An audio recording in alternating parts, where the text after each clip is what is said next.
Amis auditrices, auditeurs de la Radio des Sans-Voix, bonjour et bienvenue dans la revue de presse du mois d'octobre 2016. C'est moi la voix. Non, c'est moi la voix. Non, c'est moi la voix. Nous sommes la voix. Nous sommes tous la voix des sans-voix. Voici les principaux titres de la presse francophone.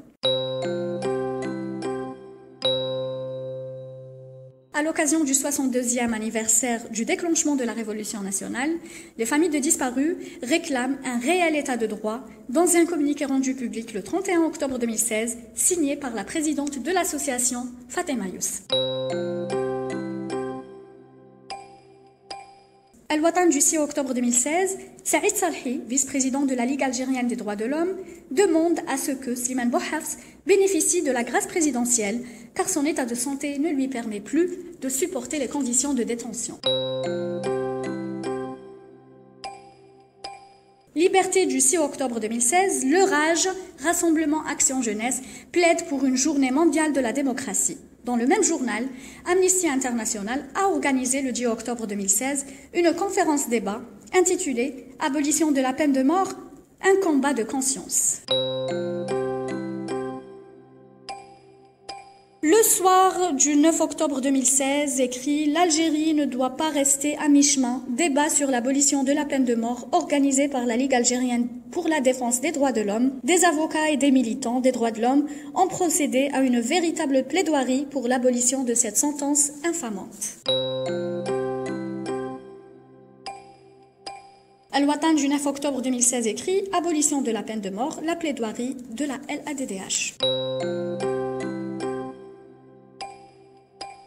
Le soir du 10 octobre 2016, Béjaïa, les gardes communaux reviennent à la charge à travers un rassemblement devant le siège de la wilaya, signe de protestation contre la non-tenue de promesses des hautes autorités du pays pour la prise en charge de leurs revendications. Le soir du 27 octobre 2016, selon Taïb Louh, la réforme de la Cour suprême a commencé. Chers auditrices, auditeurs, vous avez écouté les titres de cette revue de presse. On passe au détail des titres. C'est moi la voix. Non, c'est moi la voix. Non, c'est moi la voix. Nous sommes la voix. Nous sommes tous la voix des sans-voix. Commençons par le communiqué de l'association SOS Disparus et le collectif des familles de disparus en Algérie. À l'occasion du 62e anniversaire du déclenchement de la révolution du 1er novembre 1954, SOS Disparus et le collectif des familles de disparus en Algérie appellent à un rassemblement le 1er novembre 2016 à 10h devant la Commission nationale des droits de l'homme. Nombreuses sont les familles de disparus qui ont participé à la lutte pour l'indépendance de l'Algérie. Remplies d'espérance pour une vie meilleure, elles ont entrepris de relever le défi de la reconstruction du pays pour édifier une société où règne la liberté, la justice et l'équité pour tous. Ce sont ces aspirations qui ont mené les Algériennes et les Algériens à la révolution pour la libération de leur pays il y a 62 ans. Ces aspirations ne doivent pas être oubliées et les familles de disparus demandent à ce que ces revendications soient ravivées et qu'une lutte soit engagée pour l'établissement d'une véritable démocratie et un réel état de droit en Algérie. Une telle démocratie est l'instauration d'un état de droit, volonté du peuple algérien lors de la Révolution, ne peut voir le jour tant que les droits des familles de disparus à la vérité et à la justice restent bafoués. Depuis plus de 18 ans, les familles de disparus réclament inlassablement le droit de savoir, le droit à la vérité et à la justice à travers des demandes d'enquête et par le biais de plaintes auprès de la justice en vain. Ce droit de savoir, ce droit à la justice leur est confisqué et les familles restent ainsi prisonnières de ce passé si lourd à porter. En ce 62e anniversaire du déclenchement de la Révolution, pour que les résultats de celle-ci ne soient pas vains, rejoignez les familles de disparus et soutenez leur combat pour la vérité, la justice et la mémoire. Fatima Youss, le 31 octobre 2016.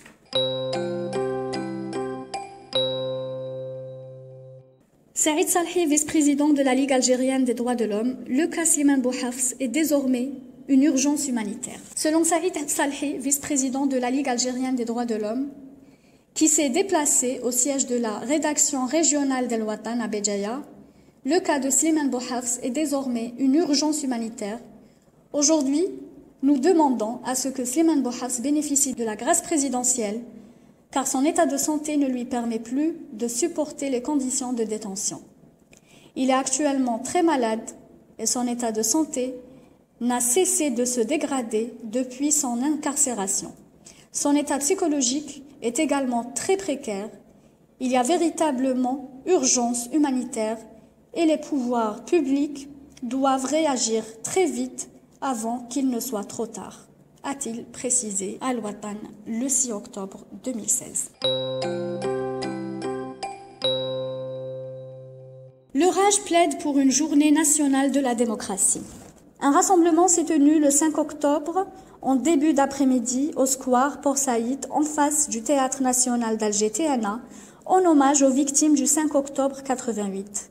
Malgré la présence très remarquée et intimidante de policiers, de fourgons et de voitures de police, des militants du Rassemblement Action Jeunesse RAJ, initiateurs du sit-in, ainsi que des représentants d'associations de femmes, ceux de l'Organisation des victimes de disparus pendant les années 90 et des citoyens, ont occupé les lieux pendant près d'une demi-heure en rouvrant une des pages tragiques de notre histoire post-indépendance, qui a coûté la vie d'une centaine de citoyens. Le RAJ a toujours commémoré la journée du 5 octobre où le sang a été versé par devoir de mémoire. À l'occasion de la journée mondiale contre la peine de mort, Amnesty International Algérie a organisé le 10 octobre un débat sur la peine capitale animé par plusieurs intervenants. Ce débat participe à la campagne que mène l'organisation pour l'abolition de cette peine capitale. Parmi le panel de communicants, M. Aïssa Ben Mekki, chercheur en anthropologie politique, a considéré que les lois en Algérie ne sont pas en harmonie. Il a cité le droit positif d'un côté et la charia de l'autre. Cette dernière, a-t-il rappelé, occupe une place très importante dans le système juridique national. Si M. Ben Mekki ne s'est pas exprimé sur l'abolition ou non de la peine de mort, il a proposé une approche politique et anthropologique sur la question. Cela dit, il a appelé à un débat serein, loin de l'émotionnel. Ammar Khbaba, avocat et défenseur des droits de l'homme, le seul invité qui est pour la peine de mort, s'est attelé à expliquer le volet religieux de la problématique, prenant comme référence la charia et la place qu'elle occupe dans le système juridique algérien. M. Khbaba a estimé que la décision de l'Algérie de geler l'exécution des condamnations à mort ne reflète pas la position de la société.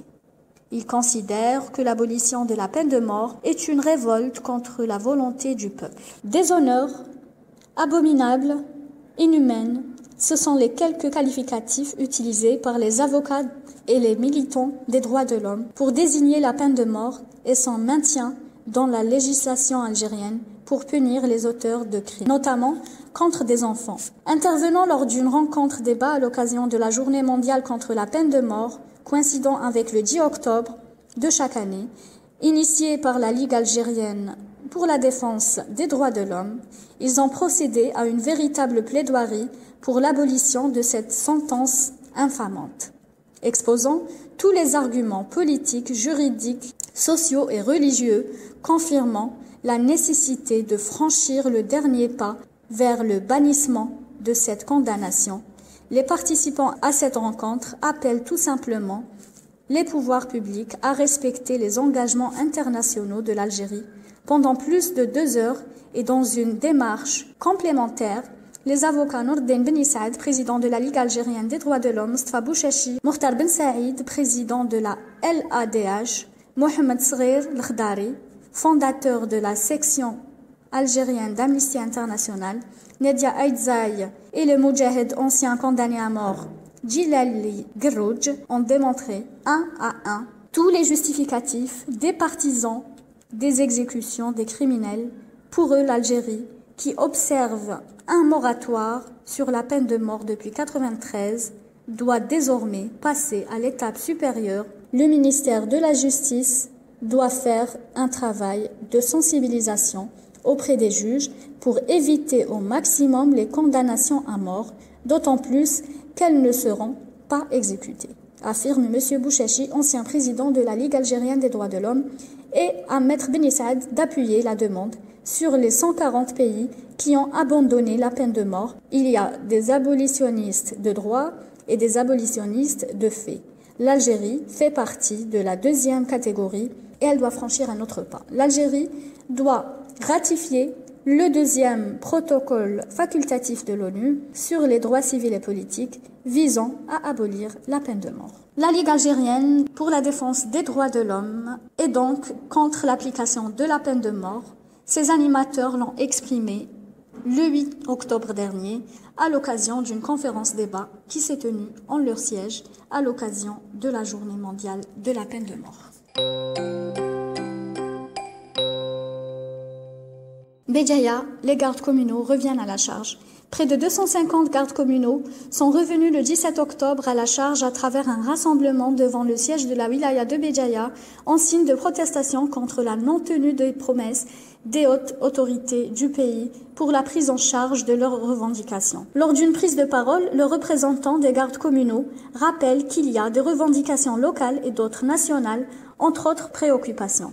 L'orateur cite, à titre d'exemple, les instructions du Premier ministre au Wali concernant l'attribution de logements. Une instruction que ni les Daïra ni les APC n'ont appliquée, a insisté le représentant des gardes communaux de Béjaïa. Au plan national, le même intervenant signale que l'engagement d'une retraite honorable aux gardes communaux fait par le Premier ministre est resté lettre morte. Une autre revendication mise en avant par le même intervenant consiste en la délivrance de la carte professionnelle du retraité. La promesse en a été faite il y a 5 mois, mais à ce jour, seuls 3 wilayas, à savoir Bouira, Tipaza et Sidi Bel Abbas, l'ont honoré, déplore le délégué de la garde communale de Béjaïa. Dans leur plateforme de revendication de 12 points distribuée à la presse lors du regroupement, les gardes communaux réclament la reconnaissance officielle des sacrifices des gardes communaux